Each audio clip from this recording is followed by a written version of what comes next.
Hi there, and welcome to the Multiply You podcast, where we showcase top experts in their space and reveal all the secrets you need to know to multiply you.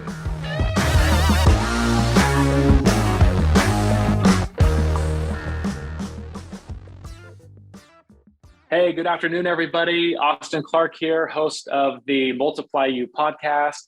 Really excited to be able to have Jordan Killpack on. He owns a fantastic pest control company out of Boise, Idaho. He has a background previous to Pest that is unique to anyone that I've interviewed or had on the show before, and I'm excited to be able to have him talk a little bit more about that in a moment when I introduce him. This episode, as they all are, it's brought to you by my company, Moxie Pest Control out of Phoenix, Arizona. We just closed out 2022, just like everybody else. It was a record-breaking year. We learned a lot. We grew a lot. We made a lot of mistakes. We learned as much as we could from those mistakes. And we're very, very excited and optimistic about 2023. You can contact me either directly on my cell. It's 480-254-9730. Or you can reach out to me directly at on my email address. It's aclark@moxiepestcontrol.com. So Jordan spent 6 years plus as I don't think anyone would guess this, but as a CPA, and he worked for one of the big five firms, PwC, right? Yep. Yeah. I was actually out of the country just 2 weeks ago and saw one of their big signs up they are just global, all over the place. I've got a handful of friends that have been there for years and worked there and just world renowned. Jordan had enough of that after 5 or 6 years or so, and he said, I'm going to go and do something with my brother. Kind of fell in love with pest control and thought about doing his own thing and did, and has opened his company since 2019. He's got a real unique look on culture, online reviews, and so I'm excited to be able to dig in. But Jordan, thank you for being here. Welcome to the show. How are you doing today? Thanks, Austin. Excited to be with you today. Yeah, this will be great. So give us a little bit of your background. So you did the accounting route for a little while. I mean, growing up, did you know you were going to be an accountant? Were you interested in that? Tell us a little bit about your path. Definitely. Yeah. So I'm Jordan Killpack. I was born and raised in Idaho Falls, Idaho, and always kind of knew that I would do something in business. My dad was a CPA and owns a small accounting firm. And kind of growing up, I was able to see like the accounting was the language of business. And so I was always interested in starting my own business or pursuing a career like that. And so it made sense to me to go out and learn the language of business. So I went and, did a master's in accounting, got my CPA license, and then went and worked at PwC in Chicago for 3 years, Ernst & Young in Amsterdam. But then at that point, it was time for something else, time to get out of the office. And I ended up knocking doors with my younger brother in Houston, Texas for a couple summers. Fantastic. From Amsterdam to Houston, Texas, that's a little bit of a culture shock and a little bit of a temperature change. For sure. I've always kind of been adventurous and have wanted to live and work in different places. And that was that's one of the cool parts about a career in accounting or something like that. You're able to travel. So the opportunities were awesome, but ultimately it was, getting out, knocking doors, working for a commission was huge for me because that's all it fit the lifestyle that I wanted to live. And ultimately I wanted to scratch my entrepreneurial itch. And so I came back home to Idaho and started Owyhee Environmental in 2019. And it's been guns blazing ever since. Where does that name come from, Jordan? It's unique. I've never heard it before. Yeah. So in the corner of like the southwestern corner of Idaho, there's a mountain range, a river, a desert called the Owyhees. And so it's kind of a local name here to Idaho. There's a county, Owyhee County. So when we started, I had worked at a larger, corporate operation when I was knocking in Houston, and it made sense to me to go with a local name starting up. And probably doesn't hurt with some of the SEO and some of the, Right. some of those sorts of things too. Yeah. So been in business now this will complete your fourth year, Right. if my math is right. You kind of took that plunge. What was that like, going from knocking doors to starting your own company? I mean, were you nervous about that? Did you know it was going to succeed? Did you put together a pretty robust business plan? I mean, what was that transition like? Sure. No, it was awesome. It's a lot of fun. I had a knack. I figured out I had a knack for sales, and it's fun to kind of go out and eat what you kill, and to grow something. As a business owner, it's up to you to get the job done. And kind of the first time in my career where I was able to prove myself and be rewarded for the hard work that I was doing.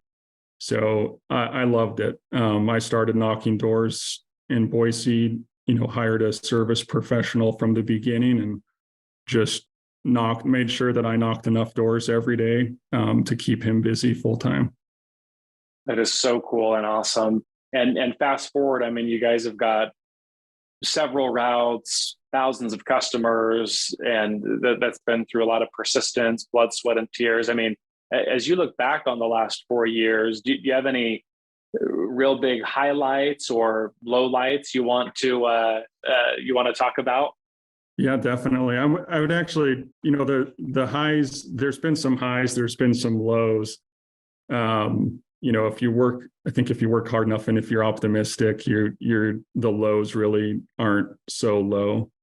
So there's not any major lows to highlight, and the highs maybe aren't as high as we sometimes think they are or hope they would be either. But certainly, so you don't see it in the moment, but looking back, you see how far you've come. Like a big highlight for us was winning the Idaho's Best Business Award for Best Pest Control Service in the state in 2022, and hopefully we'll win it here again for 2023.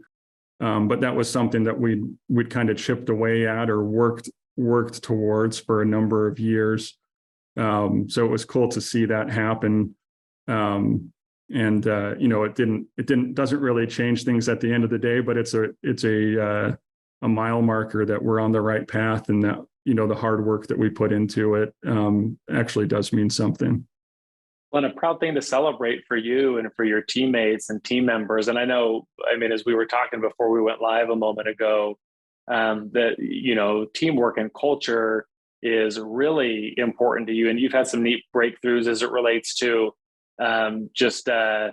paradigms being shifted and standards continuing to become higher and higher and higher.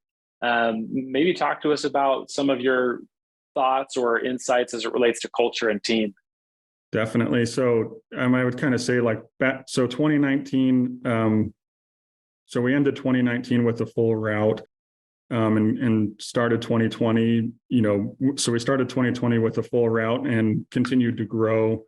Of course, the pandemic and the shutdown was a great time for growth. And so we've never really had that problem growing, as long as you're willing to go out and work hard, knock doors, or whatever your marketing strategy is. If you put the time in, you'll acquire the customers. But, like other pest control businesses in 2020, definitely struggled hiring the right service professionals to be on our team. And so, it was that was an eye opener. It was well, we have as many customers as we want, or we have the potential to have as many as we would like, but how do we get them serviced and how do we keep them happy? And so, as we kind of graduated from one route to 2 to 3 routes, we started thinking about, okay, how do we ensure quality? How do we retain a customer? Is it something that you do on the back end when they call the office, or is it something that, that you do daily as part of a routine? So we started kind of looking into the systems or the structure of the business and how we could set that up to ensure quality, or ensure a positive, uplifting workplace, and retain top talent. So we kind of started to focus more on culture, systems, and structure than growing the business, and might have slowed down a little bit. Took myself off the doors and started working on, putting together different programs to ensure quality. And so were there other resources that you leaned on, either like books or podcasts or mentors or friends in the industry or mentors in like parallel industries? Like where did you draw some of these insights and inspiration, or did you just kind of think about them and go Sure. and execute and make it happen? Sure. So, kind of all the above. I did early on in my career, I did an internship with Walmart at their corporate headquarters, and Walmart has a really unique culture. They have a company cheer, and everybody that works at Walmart has to participate in the company cheer, whether you like it or not. You don't work there if you don't participate in the culture, which is really kind of cool because obviously it's a massive operation, and they're able to maintain that culture store to store.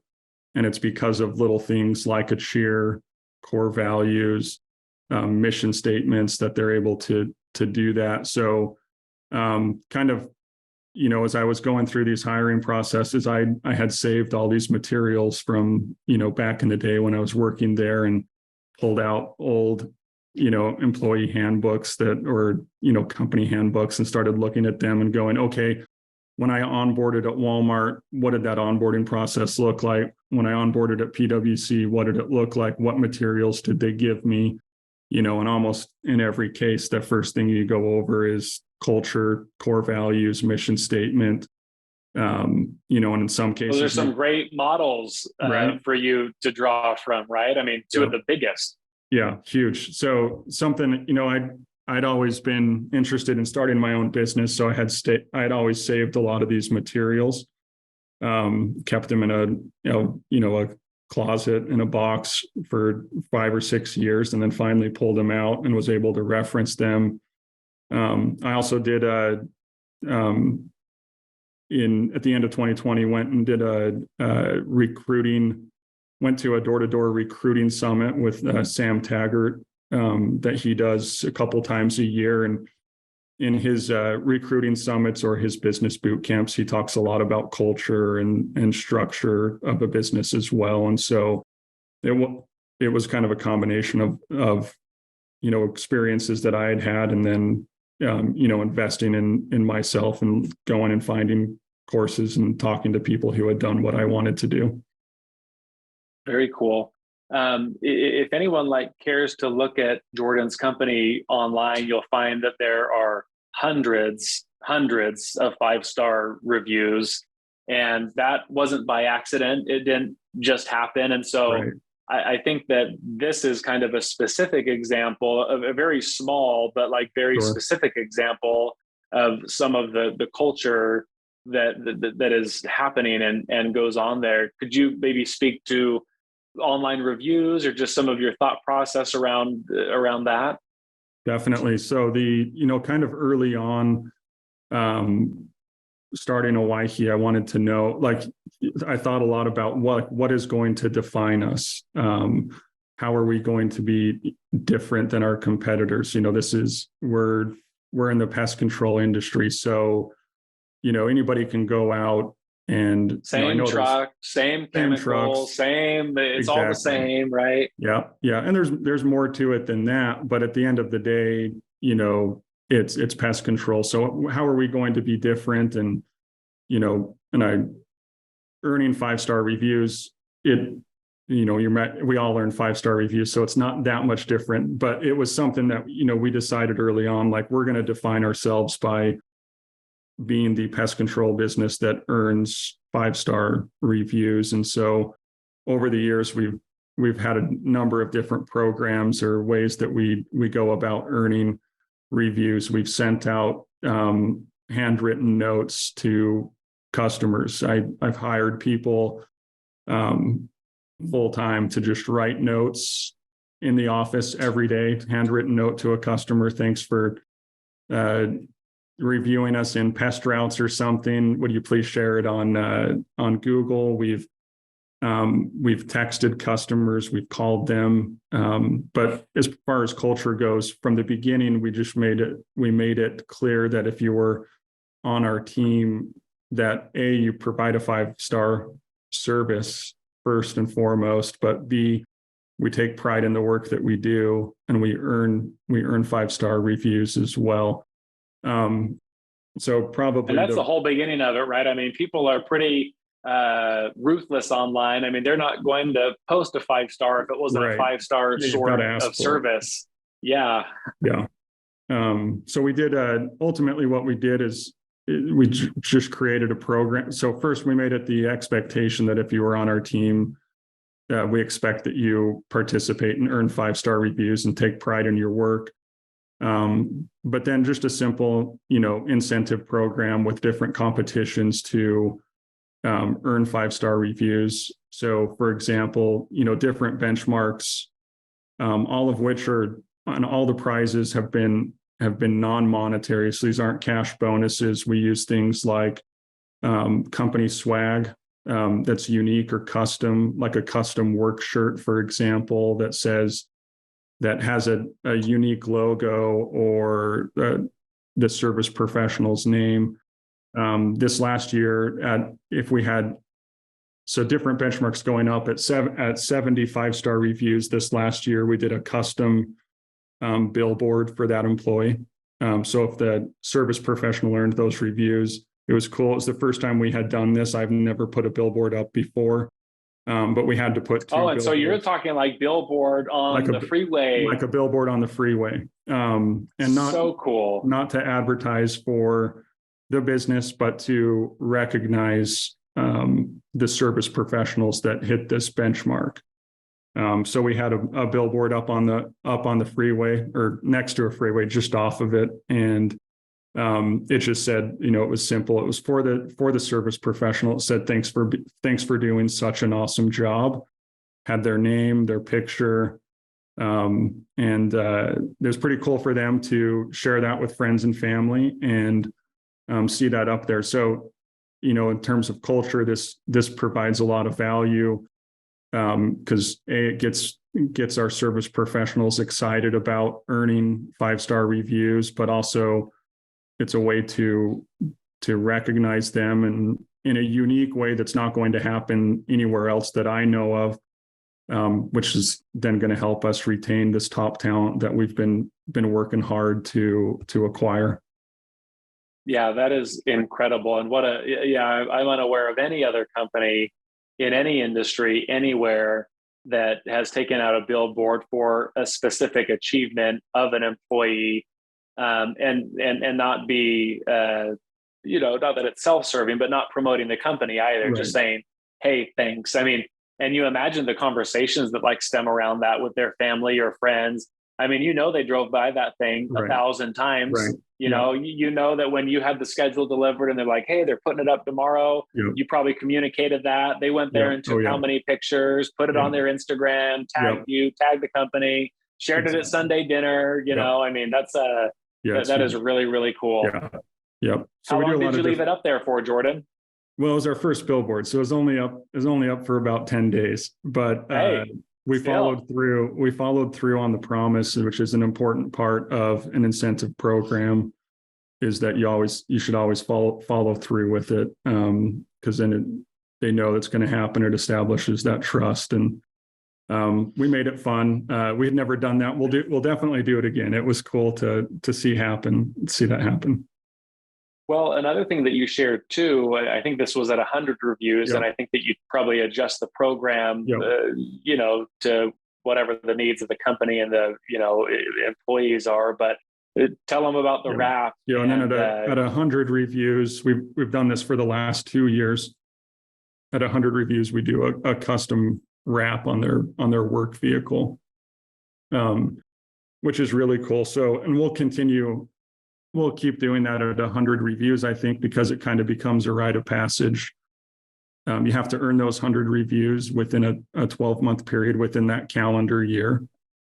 And then you hit 100 reviews and you get a custom wrap that might, it's going to promote the business. We did one a couple of years ago that had an employee's name on it. It's very unique to him. He's proud of it, shows it to customers, his friends, and shows it to his friends and family. And, it's again, kind of there's multiple benefits from an incentive like that, as opposed to just, here's an extra $1,000 in cash or a monetary bonus. Have you run any incentive programs or done anything that's kind of not resonated with the team or that has flopped? Or did you kind of bring that to your team and everyone decide together? Or is that something that you're kind of creating and executing on your own? Yeah, so we definitely work on it as a team with our office manager, our service manager. But 2021 was the first year we did incentives like this for 5-star reviews, and we had the benchmarks off, right? So we maxed out the program at 100 reviews. Of course, at that point, we didn't really, the idea that maybe a service professional would earn 100 5-star reviews in a year, we felt like that was a lot, but it's since been kind of proven to us that 100 is just the beginning. But our benchmarks were at the wrong levels, and so they were spread too far apart.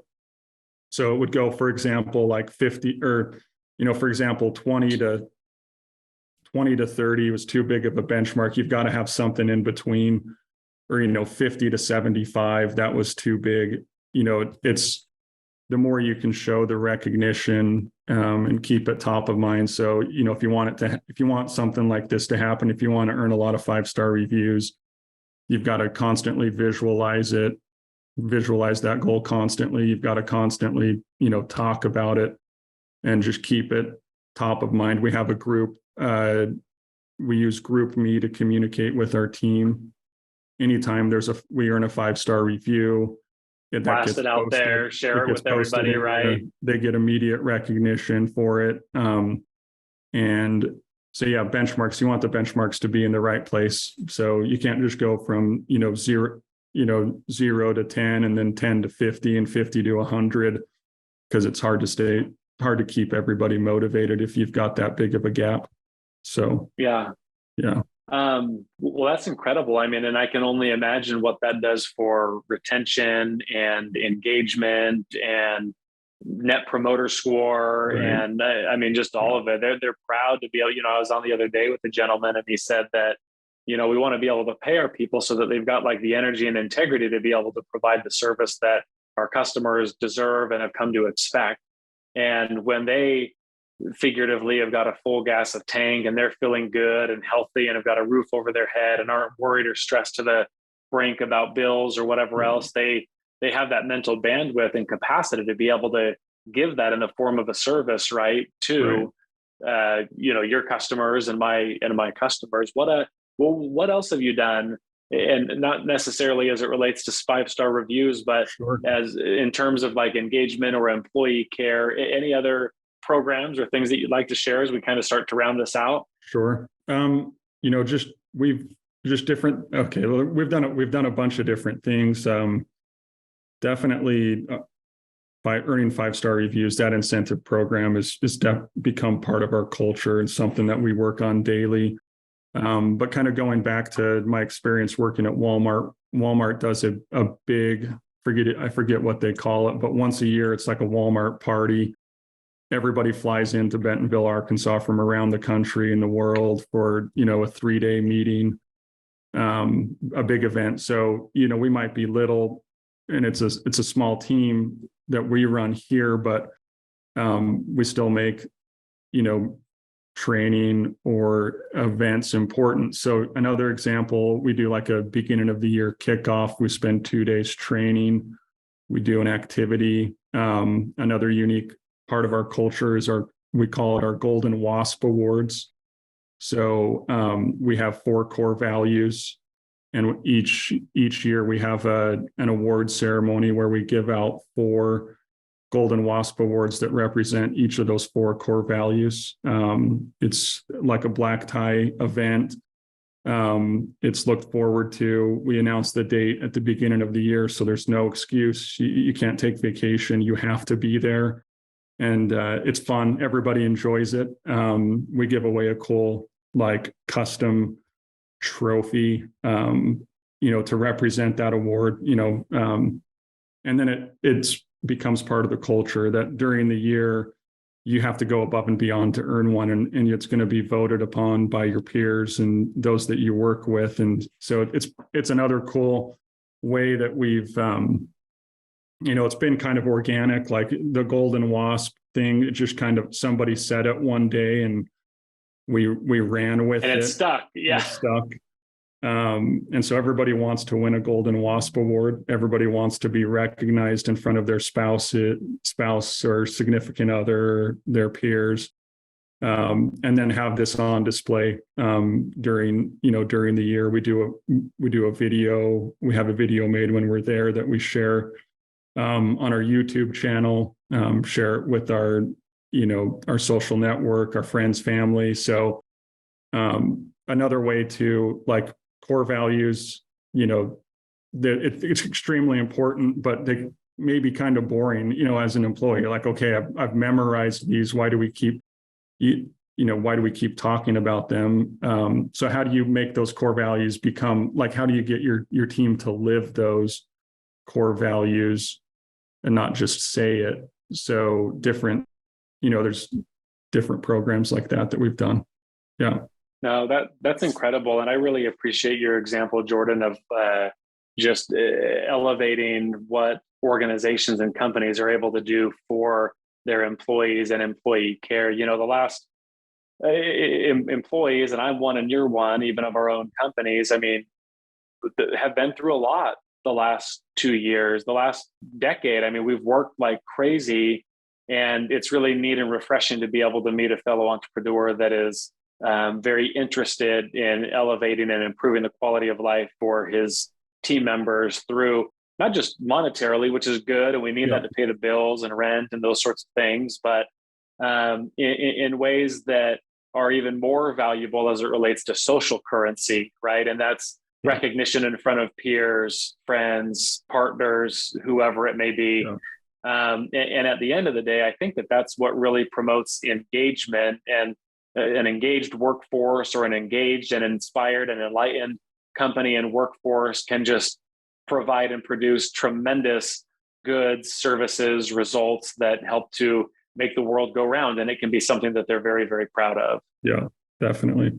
Yeah. And make it fun. Something that I constantly, I might be a little bit more serious and whatever, and I'm a hard worker, but I constantly remind myself that, like, we're working hard, but we've got to have fun. And if you're having fun, it's easy to retain and talent, and it's easy to have, a happy team that's excited to go out and work hard. And so, how to make it fun is something that I'm always thinking about, and goes a long ways.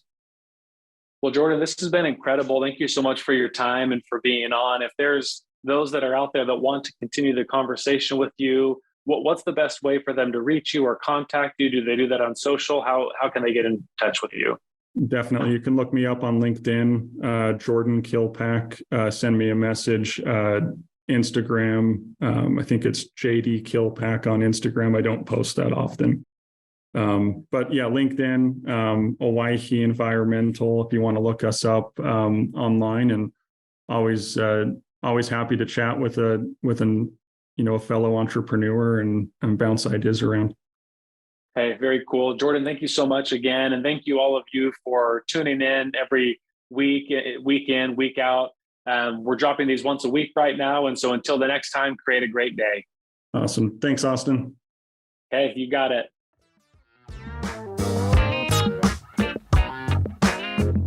Thank you for listening to the Multiply You podcast. You'll see us again soon when you subscribe for future episodes.